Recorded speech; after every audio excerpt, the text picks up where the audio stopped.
Welcome to the History Maps podcast. Picture a state that commands roughly 24% of the global gross domestic product.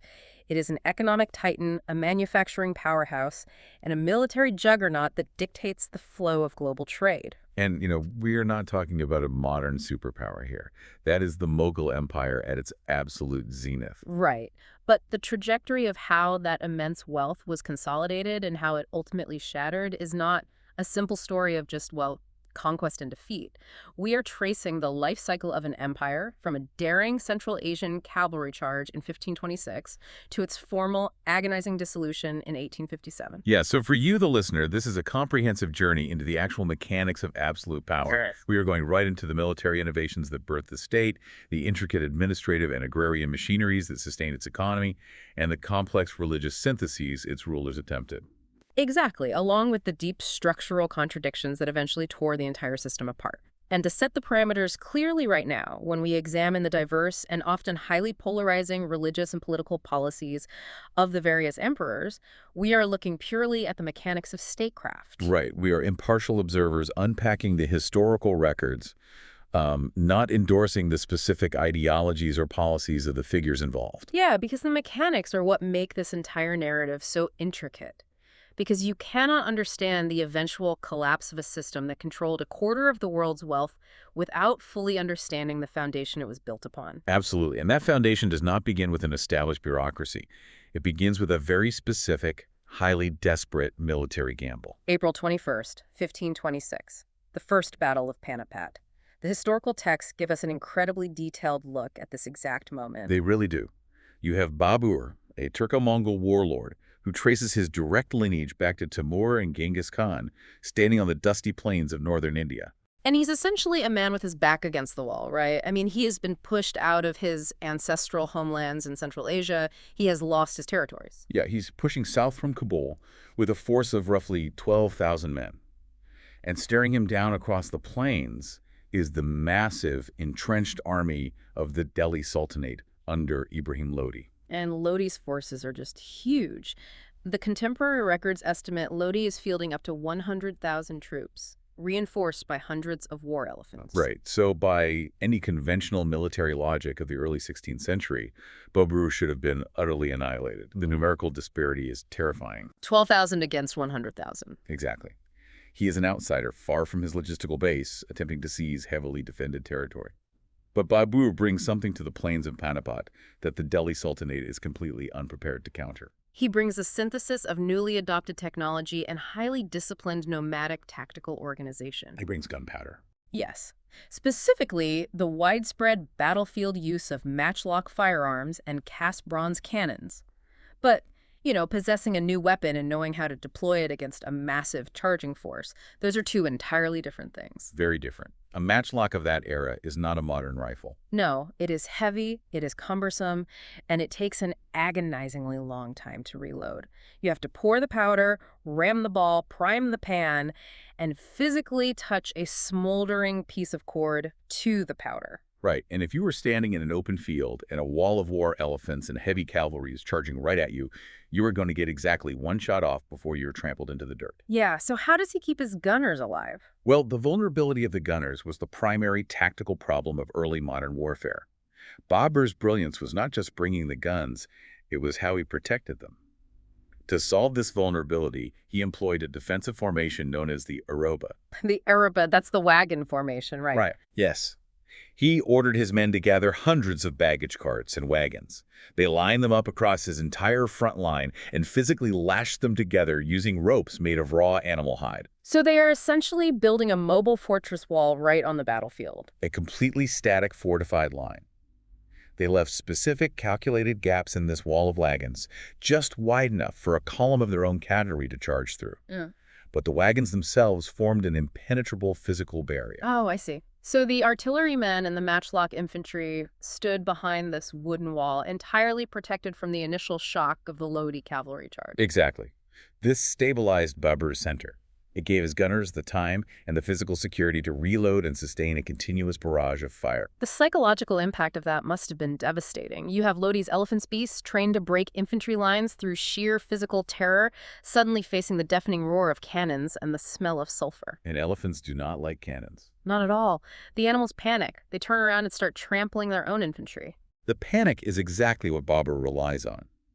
And once that massive Lodi center is bogged down, compressed against the Araba and taking heavy, sustained fire, Babur executes the next phase of his organizational strategy, the Tuluma. Which is the classic nomadic pincer movement. Yes, a flanking tactic that Babur had carefully observed and adapted from Ottoman military methods. He takes his highly mobile, lightly armored cavalry reserves and sends them sweeping in wide arcs around the extreme left and right flanks of the Lodi army. So they ride entirely around that chaotic center. Exactly. And they hit Lodi's forces from the sides and the rear, simultaneously unleashing a hail of arrows. So Lodi's numerical advantage, those 100,000 men, suddenly becomes his greatest liability. Right. They are packed so tightly in the center, trying to escape the cannon fire from the front and the cavalry from the rear, that they cannot even lift their arms to swing their swords. It is a highly concentrated kill zone. The compression of the Lodi forces meant complete tactical paralysis. The combination of the shock value of the gunpowder artillery holding the center, paired with the highly fluid, rapid movements of the flanking cavalry, completely shattered the Delhi Sultanate's army. And Ibrahim Lodi was killed on the battlefield. With that, Babur effectively secured control of the crucial cities of Delhi and Agra. You know, looking at the mechanics of this victory, it functions exactly like a disruptive technological innovation in a modern industry. How do you mean? Well, you can hand a failing company a massive new software system, but if they do not entirely restructure their workflow to accommodate it, that technology will not save them. The gunpowder itself was the disruptive tool, but Babur's victory was driven by his organizational adaptations to it. Oh, absolutely. He integrated the static, slow-firing nature of the new technology with the rapid, fluid movements of his traditional cavalry. It is a profound integration of old and new. And the Ottoman and Safavid empires were experimenting with similar integrations during this period, leading to what we often term the gunpowder empires. Right. Babur understood that technology only dictates the potential for violence. Organization dictates the victory. Yeah, and beyond the battlefield tactics, we actually have an incredibly intimate look at the persona of this conqueror. It is so easy to reduce historical warlords to these severe, one-dimensional figures painted in blood and conquest. But Babur was highly literate. He kept extensive memoirs, the Baburnama, written in Chagatai Turkish. He documented his deep observations on the flora, the fauna, the climate, and the customs of India. And frankly, he initially disliked a lot of it. He complained about the heat, the lack of ice, the absence of good melons. He really missed his melons. He did, but he fully recognized the staggering agricultural wealth of the region. He was a deeply observant man who documented his own flaws and contradictions just as thoroughly as his victories. His memoirs and the accounts of his family members provide a very humanizing portrait of the founder of the dynasty. There is one highly specific anecdote recorded by his daughter Gulbadam that captures this perfectly. Babur had a very well-documented history of enjoying wine, often to excess. Very well documented. But before a particularly crucial and desperate battle against a Rajput confederacy, he decided to publicly renounce alcohol as a vow of religious devotion to rally his troops. Right, he broke his wine goblets and poured the stores onto the ground. And after he actually won the battle, he had a massive new pool constructed at his capital. But instead of filling it with wine for a grand celebration, as would have been his usual custom, he stayed true to his vow and had the entire pool filled with lemonade. It is such a vivid human detail. You see a man wrestling with his own personal vows, trying to maintain his authority, and finding a creative, highly opulent workaround to celebrate without breaking his word. And what is equally fascinating is how his descendants remembered him. Generations later, his grandson Akbar commissioned a series of miniature paintings to illustrate the official history. Right, and one of those state-sponsored paintings depicts Babur heavily intoxicated, slumped entirely over the neck of his horse as he rides through a camp. Which is wild. A dynasty rarely chooses to preserve an image of its founding patriarch in such a vulnerable, visibly flawed state. It highlights the distinct cultural tradition they brought from Central Asia. The Timurid culture placed a certain value on biographical authenticity and chronicling the human reality of their leaders. Yeah. But it also serves to underscore that Babur, For all his military genius and personal complexity, was a conqueror, not an administrator. He laid the military foundation, but his state was rudimentary. His primary focus was extracting immediate wealth and distributing land assignments to his Turco-Mongol nobles just to keep them loyal. Because you can win a spectacular battle with 12,000 men and brilliant flanking maneuvers, but you cannot sustain an empire over a vast, incredibly diverse subcontinent purely through continuous military force. No way. You need a machine, you need a bureaucracy. Exactly. Babur poured the concrete, but it was his grandson Akbar who built the towering administrative architecture to hold it all together. Akbar truly is the architect of the Mughal state. He ascends to the throne in 1556 and rules until 1605. Over that half-century, he fundamentally transforms the empire from a fragile, loosely held collection of conquered territories into a highly centralized, rigidly structured autocracy. Let us examine the actual skeleton of that state, because Akbar formalized the central government into four main pillars. Every aspect of the empire flowed through these four ministries, all operating directly under the absolute authority of the emperor, the Padshah. The central nerve of the entire state was the Diwan. This was the Ministry of Finance and Revenue. The Diwan was responsible for calculating the tax assessments across the entire empire, managing the central treasury, and dictating the financial health of the state. Right, in practical terms, whoever held the position of Diwan functioned as the prime minister. Then you have the Mir Bakshi, which is the military wing. But they did not just command troops on a battlefield. The Mir Bakshi oversaw the appointments, the promotions, and the salary rosters of the entire military nobility. And crucially, they controlled the intelligence networks. All the imperial spies and the royal messenger service reported directly to the Mir Bakshi. They controlled the flow of information and the flow of military capital. The third pillar was the Mir Saman, the official in charge of the imperial household. This role went far beyond managing a palace. The Mir Saman oversaw the massive, state-sponsored manufacturing workshops. Right. They controlled the production of luxury textiles, the forging of weapons, the minting of coins, and the logistical supply chains that fed the court and the royal bodyguards. And the fourth pillar is the Sadr Sudr. This official managed the legal and religious patronage of the empire. They appointed the local judges, the qazis, in every major town. They also controlled the distribution of vast charitable land grants and financial stipends to religious scholars, institutions, and mystics. Finance, military intelligence, state infrastructure, and law. It is a highly rational, cleanly divided system of centralized power. But the true genius of Akbar's administration was not just the central ministries. What was it? It was the system he invented to bind the thousands of individual nobles and military commanders directly to the emperor. That engine was the Mansabdari system. Ah, right. Introduced around 1571, the Mansabdari system is the defining operational framework of the Mughal Empire. Every single military commander, civil administrator, and high-ranking official was assigned a numerical rank, a mansab. And this rank dictated their exact status in the imperial court, their salary, and their specific military obligations to the state. And it was a dual-rank system. If you were noble, you had two numbers attached to your identity, your zat and your sawar. The Zat rank was your personal status. It dictated where you stood in the hierarchy, where you were permitted to sit during court assemblies, and precisely how much you were paid. The rank started at 10 for the lowest junior officers and scaled up to 10,000 or even 12,000 for the imperial princes of the blood. If you achieved a Zat rank of 5,000, you were considered an emir, a senior noble of the highest tier. And then there is the Sawar rank.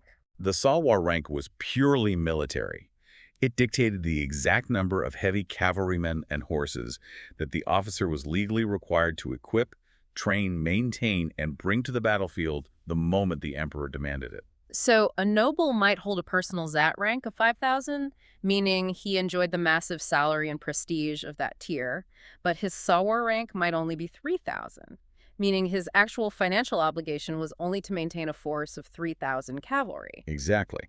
But anytime you create a system that requires individuals to spend their own money to maintain a state resource, you invite massive corruption. Yeah, what stops a noble from drawing the massive salary for 3,000 cavalrymen, but only actually keeping 500 poorly trained men on the payroll and just pocketing the difference? Akbar anticipated exactly that kind of embezzlement. To counter it, the administration implemented brutal, mandatory physical inspections, specifically utilizing two systems, the dog and the chera. Let's break those down. The dog was the physical branding of horses. Right.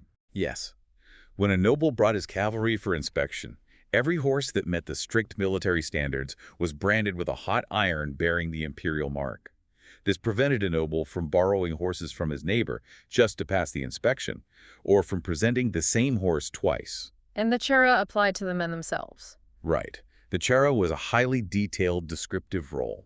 Imperial clerks would write down a meticulous physical description of every single soldier in a noble's retinue, their height, their complexion, the specific location of scars or distinct facial features. Oh, that's incredibly thorough. It ensured that the noble could not just hire untrained peasants off the street for a single day to stand in formation for the muster and then fire them the next morning. But this brings up an immense logistical hurdle. You have an empire with tens of thousands of these mansabdars. They all hold high zat ranks requiring massive salaries, and they all need continuous capital to feed and equip their Saar cavalry. Right, and the central treasury in Agra cannot physically load hundreds of wooden carts with silver coins every single month and drag them across the muddy roads of the subcontinent to pay every officer in cash. The logistics of moving that much hard currency are impossible. It is entirely impossible, Yeah. and that logistical friction is what necessitates the Jagirdari system. This was the method of payment for the vast majority of the imperial nobility. Instead of receiving a monthly cash shipment from the central treasury, the emperor would assign the mansabdar a jagir. A jagir is essentially a specific designated tract of agricultural land. A land revenue assignment. It is crucial to understand that the noble did not own the land. They were simply granted the legal right to collect the agricultural taxes from the peasants living on that specific piece of land. Right. The noble, now acting as a jagirdar, would collect the harvest revenue, subtract the exact amount owed to him for his personal zat salary and maintenance of his sawar troops, and, in theory, remit any surplus back to the central treasury. But here is the critical operational detail that defines the entire system. These joggers were strictly temporary. They were never hereditary. Never. If a noble died in battle, that land assignment immediately reverted back to the state. His children inherited nothing. And even while the noble was alive, the administration ruthlessly enforced a policy of periodic transfers. The emperor would uproot a jagirdar from a prosperous region in the north and transfer his assignment to a completely different region in the south every 3 or 4 years. This was a brilliant, deliberate political calculation by Akbar. In a feudal system, if you allow a powerful military general to hold the same massive tract of land for 20 years, he will inevitably build a local power base. He will forge alliances with the local chieftains. Exactly. He will start treating the peasants as his personal subjects, and eventually he will have the resources to rebel against the central authority. By constantly transferring them, Akbar ensured that his military elite remained entirely unrooted. Their wealth and their status were entirely dependent on the continuous favor of the emperor, not on their local territorial control. Wait, if the administration is transferring them every 3 years, that fundamentally breaks the incentive structure? It is exactly like renting an apartment versus owning a home. How so? Well, if you own a house and the roof starts leaking or the foundation cracks, you spend the capital to fix it. You invest in the property because you want its value to increase over the next 20 years. You have a vested long-term interest in its health. Right. But if you are just renting an apartment and you know for an absolute fact that your lease is up in 3 years and you are moving across the country, why would you ever spend a single dollar of your own money to fix the plumbing? You wouldn't? You just put a bucket under the leak, extract whatever value you can from the space, and leave. If a jagirdar knows he's going to be transferred away in 36 months, what possible incentive does he have to invest in digging a new irrigation canal or care if the local peasantry is starving? You have just articulated the central structural flaw that eventually destroys the empire. The analogy holds perfectly. The jagirdar had zero long-term stake in the economic health of the land he was assigned. His only motivation was to extract the maximum amount of wealth as rapidly as possible to fund his lavish court lifestyle and maintain his cavalry before the emperor transferred him. Yes, and as the economic historian Irfan Habib points out, a jagirdar who knows he is leaving has an irresistible temptation to squeeze the peasantry dry. It is the classic scenario of killing the goose that lays the golden eggs. Because he does not care if the goose is dead tomorrow, as long as he has the gold today. The next guy assigned to the jagir can deal with the dead goose. Precisely. In the short term, this policy worked flawlessly to prevent regional rebellions by the nobility and keep power centralized. But it planted a slow-acting economic poison deep in the foundation of the empire. It legally mandated an inherently exploitative, short-term relationship between the military elite and the agricultural base. To fund this staggering bureaucracy, this massive hierarchy of mansabdars, and the continuous military expansion, the empire required an incredibly efficient machine to extract that wealth from the land without instantly triggering mass revolts. And the scale of the wealth we are talking about is almost difficult to conceptualize. Oh, it really is. By the late 17th century, the Mughal Empire accounted for roughly 24% of the global GDP. It was the undisputed economic titan of the early modern world. To put that in perspective, the primary sector agriculture contributed roughly 52% to the total Mughal economy. The entire sprawling edifice of palaces, armies, and luxury workshops rested entirely on the shoulders of the rural peasantry pulling crops from the dirt. And extracting that wealth efficiently required a complete overhaul of the old tax systems. Before Akbar, revenue collection was largely based on arbitrary tribute. A local ruler would just demand a certain volume of grain or a specific weight of silver based on vague traditions or sudden military needs. It was volatile and unpredictable for both the state and the farmer. So in 1580, Akbar and his brilliant finance minister, Raja Todormal, implemented a sweeping agrarian reform known as the Zabit system. Right, the Zabit system completely replaced arbitrary tribute with a highly systematic, calculated monetary tax. And to do that, they had to actually measure the empire. They instituted massive cadastral surveying. Imperial clerks and surveyors physically went out into the fields. They abandoned the old hemp measuring ropes, which would shrink or stretch depending on the humidity, and replaced them with standard bamboo poles linked by iron rings to ensure exact measurements. That is an incredible level of precision for the time. They assessed the square footage of cultivated land, analyzed the specific fertility of the soil in different regions, and meticulously recorded local crop yields. They took all that data and implemented a subsystem called the dasala. The Tatassa was a brilliant piece of statecraft. It fixed the tax revenue rates based on a rolling 10-year average of local crop yields and market prices.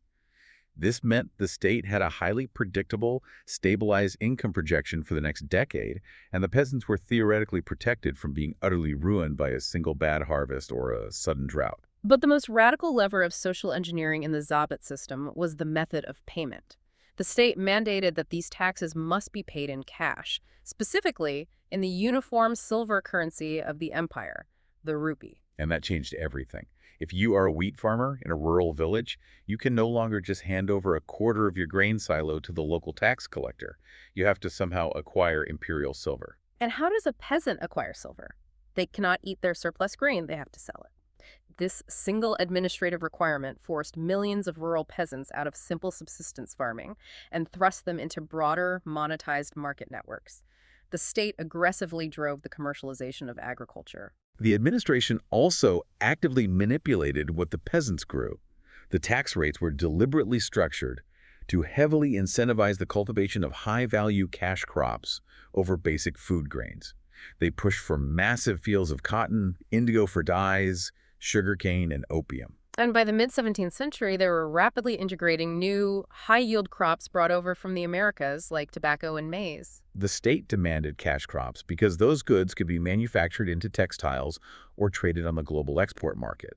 That international trade is what drew a massive, continuous influx of silver from Europe and the New World into the Indian subcontinent. That silver became the rupees that paid the taxes that funded the mansabdars. It was a closed, highly lucrative economic loop. But the daily reality of pulling that silver out of the villages relied on a deeply entrenched rural hierarchy. The emperor sitting in Agra is not knocking on doors in rural Bengal asking for rupees. Right. The critical node in this extraction machine is the zamindar. The zamindar is the indispensable middleman. While the jagirdar was a military official, temporarily parachute dropped into a region to take the state's cut, the zamindar was a permanent, hereditary local landowner or chieftain. They possessed the deep local knowledge. Exactly. They knew exactly which peasant farmed which plot of land, who had a good harvest, and who was hiding surplus grain. The state relied entirely on the zamindars to physically collect the taxes, maintain basic law and order in the villages, and dispense local justice. Below the powerful zamindars, you had the kudkasht. These were the relatively secure, self-cultivating peasants. They owned their own plows, they owned their own oxen, and they held customary rights to the land they worked. Right, and they bore the primary grinding burden of generating the agricultural surplus that fed the entire imperial machine. And at the absolute bottom of the structure were the common, the landless laborers who owned nothing, worked for meager daily wages, and existed in a state of severe structural poverty. If you look at how this entire rural revenue machine operated, it functions remarkably like a massive corporate franchise model. A franchise model. Yeah, the emperor is the CEO of the central corporation. He dictates the strict operational rules, he mandates the uniform currency, and he demands a massive non-negotiable cut of the gross revenue. But the local zamindar is the franchise manager. He is the one dealing with the daily grind on the ground, managing the local workforce, and deploying the localized muscle required to ensure the quotas are met. Yeah, that's exactly it. And just like a franchise manager, the zamindar is caught right in the crosshairs. The central state is ruthlessly squeezing the zamindar to remit fixed, often exorbitant quotas. The historical data shows that state tax demands routinely exceeded 50% of the total gross crop yield. Right, but the zamindar is not doing this for free. He needs to extract his own surplus on top of the state's demand to maintain his local armed retainers, his fortress, and his personal wealth. So the peasant at the bottom is getting relentlessly crushed from both the central state and the local landlord. Absolutely. Yeah. And this creates a profound permanent tension. The central administration desperately needs the zamindars because without their local knowledge and muscle, the revenue stops flowing entirely. But the state is also terrified of the zamindars. Yes. If a zamindar retains too much of the surplus wealth, he uses it to hire more armed retainers, build thicker walls around his fort, and suddenly he is an autonomous military threat.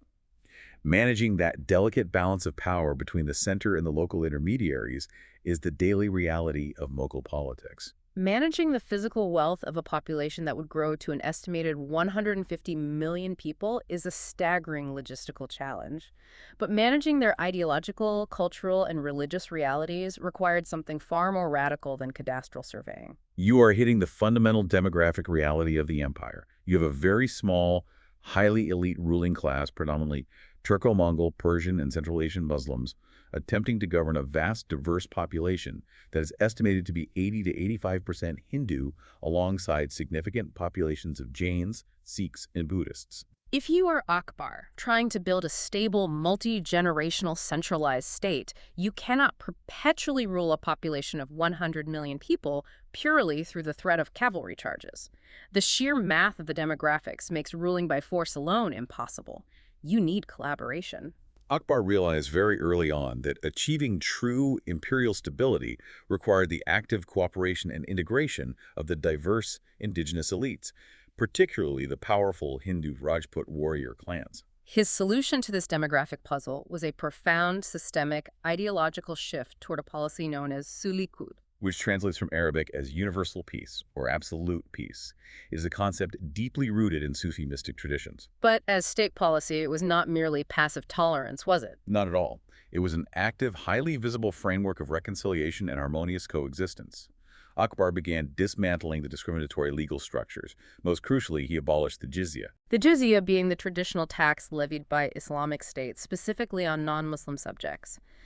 Abolishing it was an immense economic relief for the Hindu majority, but more importantly, it sent a profound symbolic message. It declared that all subjects, regardless of faith, had an equal economic standing before the state. He fundamentally altered the visual and cultural presentation of the monarchy. He began practicing darshan, appearing every morning at a balcony to offer a public vision of the emperor to the crowds below. This was a practice drawn directly from ancient Hindu traditions of kingship and divine sight. That's fascinating. He also married Rajput princesses and, crucially, allowed them to maintain their Hindu faith and observe their religious festivals entirely within the walls of the imperial palace. He even directed state treasury funds toward the construction and maintenance of major Hindu temples. These actions were utterly revolutionary for a 16th century Islamic autocrat, and his curiosity went far beyond political gestures. Akbar was genuinely deeply invested in comparative theology. In 1575, at his newly constructed capital of Fatehpur Sikri, he built a dedicated structure called the Ibadat Khana, the House of Worship. The Ibadat Khana was essentially an early modern intellectual think tank. Every Thursday evening, Akbar would host intense all-night theological debates. Initially, he only invited Orthodox Islamic scholars. But he quickly grew frustrated with their sectarian bickering, so he threw the doors open. He invited Catholic Jesuit priests who had traveled from Portuguese Goa. He invited Jain philosophers, Zoroastrian priests, and Sufi mystics. He would sit high up on a central platform and listen to these brilliant minds argue the fundamental nature of the divine, searching for a synthesized, ultimate spiritual truth. And that years-long search for synthesis eventually culminates in 1582 with the formal establishment of a new movement, the Dini Ilahi, the religion of God. The Dini Ilahi was a highly eclectic, syncretic spiritual movement. It pulled theological threads from across the spectrum. It blended the monotheism of Islam with the sun and fire reverence of Zoroastrianism, the asceticism and vegetarianism of Jainism and Hinduism, and elements of Christianity. Did it have its own holy book? No, it possessed no strict scriptures or priesthood.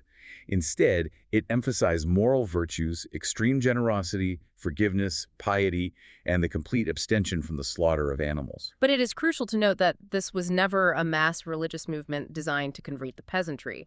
The historical texts indicate it had very few actual adherents. Perhaps only 18 or 19 individuals ever formally swore the oath of initiation. Right, it was incredibly exclusive. It functioned almost entirely within the highest echelons of his inner circle, restricted to his most trusted courtiers and advisors. This is where we must maintain strict historical impartiality and look at the intense backlash these policies generated. Because you cannot enact policies this radical without infuriating the established order. We absolutely must look at the Orthodox reaction. While Akbar clearly viewed his inclusive policies as essential for political stability and a reflection of his own genuine spiritual seeking, the Orthodox Sunni theological establishment viewed them as an existential threat. And we have written records of this, right? Yes. The historian Badoni, who was actually a member of Akbar's court, wrote scathing critiques in secret, suggesting that Akbar had effectively apostatized and abandoned Islam entirely. Another highly prominent noble, Aziz Koka, wrote a furious letter from Mecca. What did he say? He argued that Akbar's promotion of this new discipleship was not about religious truth, but was merely a narcissistic desire to assert his own spiritual supremacy and destroy the authority of the traditional clerics. Let's follow that exact structural criticism. Was Dini Ilahi truly a genuine mystical religious awakening? Or was it a brilliantly shrewd political loyalty pledge? Was this essentially an invite-only club designed specifically to bypass the traditional power of the religious clerics and bind the absolute elite directly to the person of the emperor? That structural interpretation is heavily supported by the sequence of events. Because 2 years before he introduced the Dini Ilahi, Akbar forced the religious scholars to sign a document called the Mazar in 1580. This is often referred to as the Infallibility Decree. What are the specific mechanics of the Mazar? The Mazar formally and legally recognized Akbar as the supreme, ultimate arbiter of Islamic law within the empire. It stated that if the religious scholars, the ulema, disagreed on an interpretation of law, the emperor had the final, binding say, and his ruling could not be challenged. Oh, wow, I see. Through the Mazar, and subsequently the Dini Ilahi, Akbar systematically stripped the Orthodox clerics of their ability to dictate state policy or use religious rulings to challenge his authority over his diverse subjects.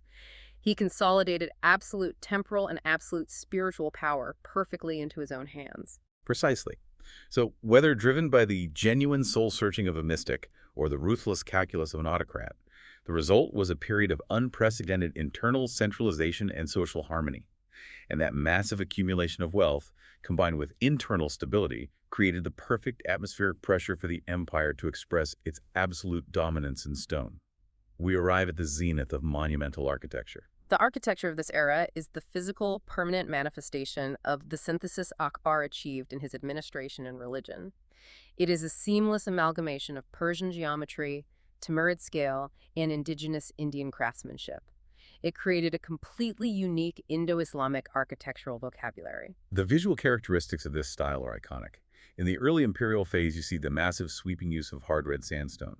As the empire grew wealthier, this transitioned under later emperors into the extensive, almost exclusive use of brilliant, luminous white marble. You see the introduction of the massive bulbous domes. You see the widespread use of pointed, four-centered ogive arches.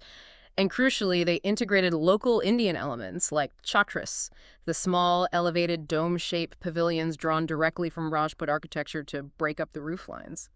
The scale is massive, but the detail work is microscopic. The texts continually highlight a specific technique known as parchinkari, which European art historians refer to as pietradura. Describe how Parchankari is actually created because the labor involved is staggering. It is the technique of highly intricate stone inlay. Artisans would take immense slabs of pure white marble and carve shallow, incredibly precise geometric or floral patterns into the surface. Right. Then master craftsmen would take semi-precious stones, deep blue lapis lazuli, turquoise, blood-red carnelian jade, and slice them into paper-thin shapes.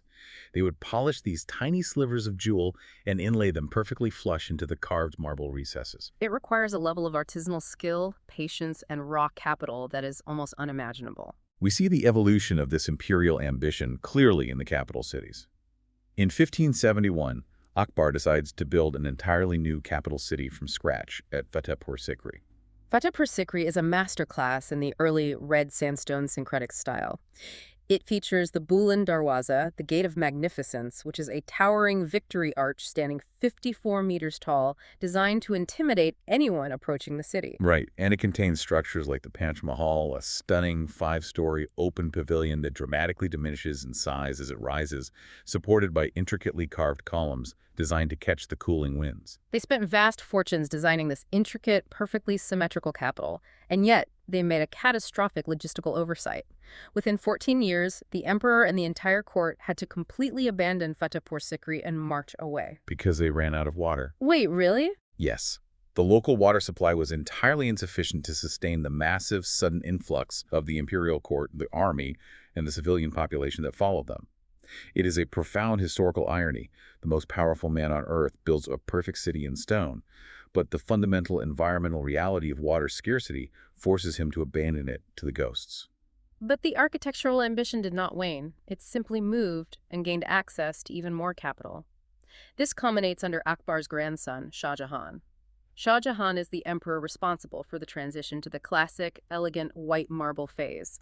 And that phase is defined by one specific monument, the Taj Mahal. Commissioned in 1632 as an immense mausoleum for his favorite wife, Mumtaz Mahal, the data surrounding the construction of the Taj Mahal reflects an empire at the absolute peak of its economic and logistical dominance. The ledgers indicate a total construction cost of roughly 32 million rupees. They maintained a continuous workforce of 20,000 laborers, artisans, and stone cutters toiling in the heat for 22 years. Just the logistics of sourcing the materials is a testament to the reach of the state. They quarried the flawless white marble from Makrana, requiring massive wooden carts pulled by teams of oxen to drag the stone over 360 kilometers to Agra. That's incredible. But that was just the base material. They utilized the vast trade networks of the empire to import turquoise from Tibet, jade and crystal from China, sapphire from Sri Lanka, and lapis lazuli from Afghanistan. The Taj Mahal is widely celebrated as an unparalleled expression of romantic grief, but structurally, it is an unparalleled display of sheer, unadulterated economic power. While we are discussing monuments, it is vital to correct a common historical blind spot. When we discuss the Mughal Empire, the narrative is almost entirely dominated by the male emperors, but the historical records clearly demonstrate the massive structural influence of royal women in shaping this legacy. Absolutely. The royal women were not passive figures secluded away in the harem. The very first major architectural achievement of the empire, Humayun's tomb in Delhi, the monument that established the entire precedent for the sweeping garden tomb complexes the Mughals became famous for, was conceptualized, funded, and overseen by a woman, Humayun's senior widow, Bega Begum. The records also explicitly refer to a period known as the Petticoat government during the early years of Akbar's reign. Royal women wielded immense political gravity behind the scenes. They advised emperors on military campaigns, they managed vast personal fortunes and agricultural estates, they held independent property rights despite the deeply patriarchal society, and they were the primary patrons of poetry, miniature painting, and public works. But let's pause and look at the underlying reality of these beautiful structures. There is a glaring contradiction built into every piece of marble. You have the Mughals constructing these mathematically perfect chaharbag, paradise gardens enclosed, symmetrical spaces filled with flowing water and exotic flowers, explicitly designed to represent heaven on earth. Right. But outside those pristine walls, the empire is functioning through the aggressive, continuous extraction of agricultural surplus from a deeply impoverished peasantry, and relying on mobilized, often coerced labor to cut the stone. Were these monuments truly meant to be just beautiful spaces for the aesthetic pleasure of the elite? Or were they essentially massive, immovable stone billboards advertising imperial They dominance? are definitively the latter. While they possess undeniable, breathtaking aesthetic beauty, their primary function in the machinery of statecraft was propagandistic. That makes perfect The sense. sheer overwhelming scale, the impossibly expensive materials, the flawless geometric symmetry, every element was engineered to communicate the absolute divine right and unshakable permanence of the Mughal state to anyone who stood before it. It was power articulated in stone. But building stone billboards and funding the endless military campaigns required to expand the borders demands a continuous, massive flow of fresh revenue. And eventually, you drain the treasury. The classic era of architectural elegance under Shah Jahan was on a collision course with the austere, aggressively militaristic reality of his successor. We enter the phase of unraveling. The reign of Emperor Aurangzeb, stretching from 1658 to 1707, is the paradox of the Mughal era. It marks the absolute greatest geographic and territorial expansion of the empire, but it simultaneously triggers the acceleration of its total structural collapse. Aurangzeb represents a violent, sharp pivot away from the foundational policies of Akbar. Again, viewing this purely through the impartial lens of administrative strategy, his policy shifts were massive. He systematically dismantled the inclusive, syncretic framework of Sulikul. He enforced a highly rigid, orthodox interpretation of Islamic law, the Sharia, across the administrative apparatus. Most catastrophically for internal stability, he officially reimposed the jizya tax on the vast non-Muslim majority. The imperial records also confirm localized instances of temple destruction ordered by the state. Regardless of whether his motivations were driven by genuine religious piety or a political desire to appease the Orthodox nobility, the political fallout across the subcontinent was immediate, widespread, and disastrous. It entirely alienated vast segments of the population. The collaborative framework that had successfully integrated the diverse indigenous elites into the imperial machine began to shatter. This deep alienation provided the ideological fuel for massive, prolonged, and incredibly bloody rebellions. You see uprisings from the newly militant Sikhs in the Punjab, the Jat agrarian communities in the north, the Rajput warrior clans who had previously been the bedrock of the imperial army, and most devastatingly, the Maratha Confederacy in the Deccan Plateau. The conflict with the Marathas dragged Aurangzeb into the relentless quagmire of the Deccan Wars. Aurangzeb spent the final decades of his life entirely consumed by continuous grinding warfare in the south, desperately trying to crush the Maratha insurgency and absorb the remaining southern sultanates. These campaigns were a massive financial and military black hole. They drained the accumulated wealth of generations, exhausted the imperial army through endless sieges, and crucially, pulled the emperor and his administrative focus away from the vital power centers in the north for decades. And while he is bogged down in the south fighting endless battles in the heat, the brilliant administrative machinery we explored earlier, the Mansabdari and Jagirdari systems, begins to buckle and completely break down. We return to the fundamental flaw of the Jagadari system. Remember the mechanism of paying nobles with temporary land assignments. Under Aurangzeb, as the empire aggressively expanded its borders south, he appointed thousands of new nobles, attempting to buy the political loyalty of the conquered southern elites. The administrative records show the number of high-ranking Mansabdars swelled exponentially, reaching over 14,000. But the amount of highly productive, stable agricultural land did not increase at the same rate. Yeah. You conquer rocky terrain, but you need fertile farmland to pay a noble. Exactly. The administration encountered a severe systemic shortage of paibaki.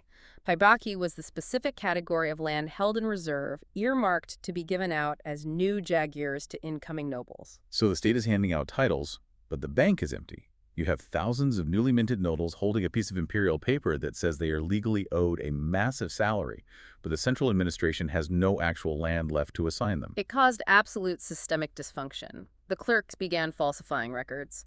Nobles were assigned jagirs that were vastly overassessed. The official document would claim a piece of land yielded 50,000 rupees a year, but the reality on the ground was that it barely yielded 10,000. Because the nobles were essentially being drastically underpaid, they simply stopped maintaining their required quota of sawar cavalry.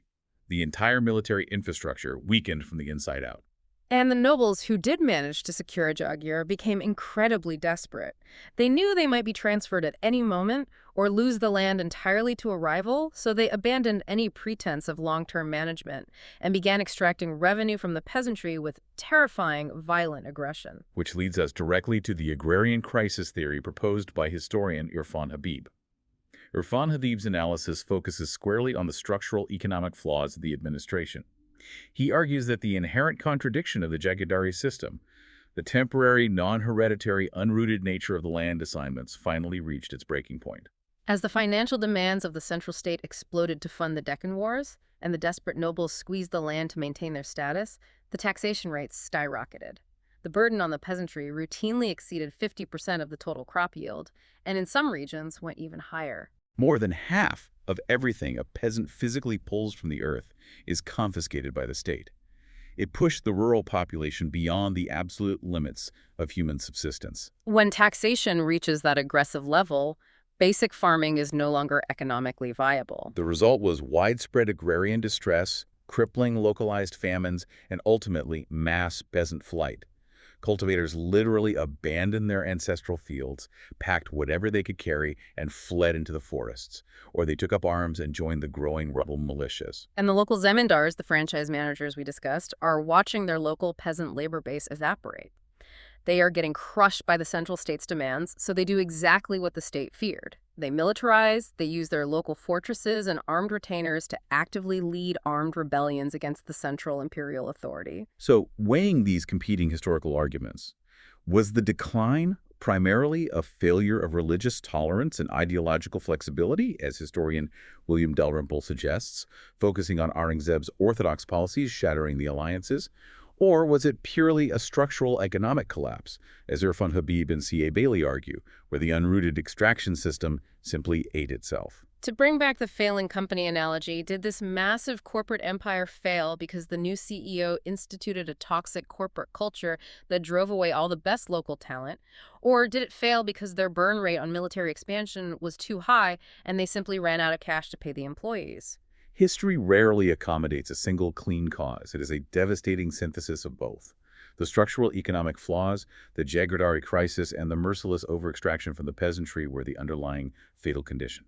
The system was already burning cash too quickly. But Aurangzeb's endless obsessive wars in the Deccan exponentially accelerated that cash burn, while his rigid orthodox religious policies simultaneously created the toxic political culture that alienated the very local elites, the zamindars and Rajputs, that the central state desperately relied upon to manage the rural economy.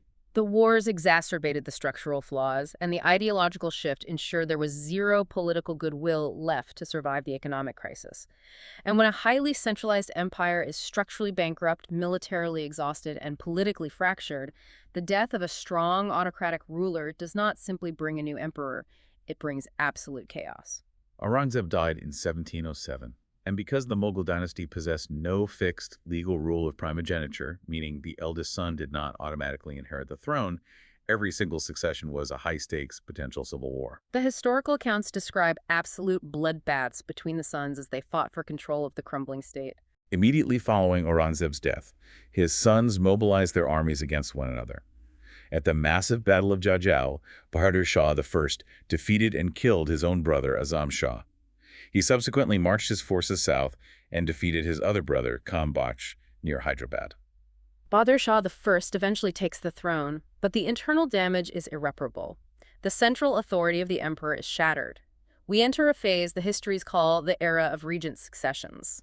The entire dynamic of power fundamentally shifts. It shifts permanently from the person of the emperor to the high nobility. The emperors who follow become increasingly weak, isolated, and reliant on court factions, while powerful, wealthy nobles emerge as the true kingmakers. The records highlight specific figures wielding this immense power, like the general Zulfikar Khan and later the infamous Saya brothers Hassan and Hussein Ali Khan Barha. The Sai brothers became the de facto, unquestioned sovereigns of the empire.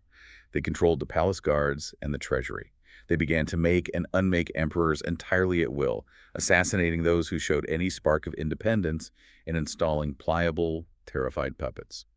To illustrate the depth of this political instability, in the single year of 1719, four different emperors were successively placed on the throne by competing factions. The core of the empire is completely hollowed out, and when the core of a wealthy state is hollow, external predators inevitably circle. The most devastating external shock occurred in 1739. Nadir Shah, the brilliant and ruthless ruler of Persia, recognized the weakness of Delhi and launched a massive invasion into northern India. He easily defeated the disorganized Mughal army at the Battle of Karnal and proceeded to march directly into the capital. And the sack of Delhi that followed was apocalyptic. The wealth that was looted and dragged back to Persia is almost unimaginable. They took the legendary peacock throne encrusted with thousands of jewels. They took the Koh-i-Noor diamond. They essentially emptied the imperial treasury of what had been the wealthiest empire in the world in a matter of weeks. The physical looting was devastating, but the psychological impact was fatal. The sacking of Delhi permanently broke the illusion of Mughal power.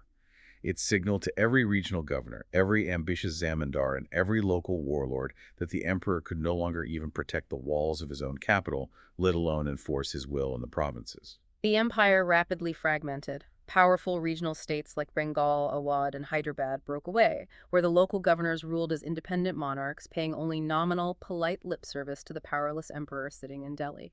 And this rapid political fragmentation had severe cascading economic consequences. This brings in the analysis of economic historian Geoffrey G. Williamson. Williamson argues that the collapse of the central Mughal state led directly to profound economic fragmentation across the subcontinent. Without the terrifying central authority to maintain the imperial highways, enforce the uniform silver currency, and ensure the safety of long-distance trade routes, massive supply-side issues emerged. Local warlords start setting up their own tolls. The flow of raw materials is entirely disrupted. Exactly. Agricultural productivity plummeted because of the instability, which sharply drove up the price of basic food grains. Higher food prices inevitably drove up nominal wages because laborers needed more money just to eat.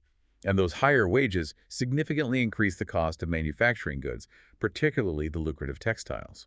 And because Indian textiles suddenly became more expensive and less reliable to produce, Williamson argues this led directly to India losing its massive share of the global textile market to the aggressively rising industrial power of Britain. It was the brutal beginning of a long process of deindustrialization. It is a stunning, precipitous reversal of fortune. From an autocracy controlling 24% of global wealth to a fragmented, economically weakened landscape. And the final chapter of this long unwinding plays out over a century later. The British East India Company utilized this fragmentation, slowly absorbing the regional states one by one through warfare and treaties. The Mughal emperor was reduced to a mere pensioner, his authority legally confined entirely within the red sandstone walls of the fort in Delhi. The formal legal end arrives following the massive Indian rebellion in 1857. The rebellious sepoys marched to Delhi and declared the aging poet Emperor Bahadur Shah II as their symbolic leader. When the British military violently crushed the rebellion, they officially deposed the emperor, exiled him to Rangoon in Burma, and formally dissolved the Mughal Empire, establishing direct, absolute British rule over the subcontinent. Reflecting on this entire sprawling trajectory, how does an administration go from an absolute autocracy commanding a quarter of the world's wealth to a mere figurehead writing poetry in a single-walled compound? Right, was the Mughal administrative system, with its absolute reliance on the Jagirdari system, constantly needing to conquer and distribute new lands to an ever-expanding military nobility? Was it structurally designed to self-destruct the moment it hit the geographic limits of the subcontinent and simply stopped expanding? That is the tragic, inescapable paradox of their brilliant administrative design. The Mansabdari and Jagirdari systems were perfect engines for continuous military conquest. They explicitly incentivized aggressive expansion by constantly rewarding commanders with newly conquered lands. But once the empire reached its absolute maximum territorial limits under Aurangzeb, that engine had nowhere left to go. Exactly. Unable to expand outward, the extraction machine began to violently consume itself from the inside. Which brings us to a final concept to mull over, building on everything we have unpacked today. The Mughal Empire's greatest defining strength was its unparalleled ability to highly centralize wealth and integrate incredibly diverse military elites for the singular purpose of rapid territorial expansion. But perhaps that exact rigid centralization is what made it entirely incapable of adapting to a new era. Because the late 17th and 18th centuries increasingly required localized economic investment, the nurturing of regional markets, and technological diffusion. But the Mughal system was designed solely to extract wealth upward to the emperor, not invest it locally in the soil. It forces you to ask, are highly centralized extraction-based systems inherently doomed the exact moment they run out of room to physically expand? When the diagnostic landscape is this complex, looking back across centuries of wealth and war, that is exactly the kind of structural question you have to ask. Thank you for listening. History Maps. Learn history visually.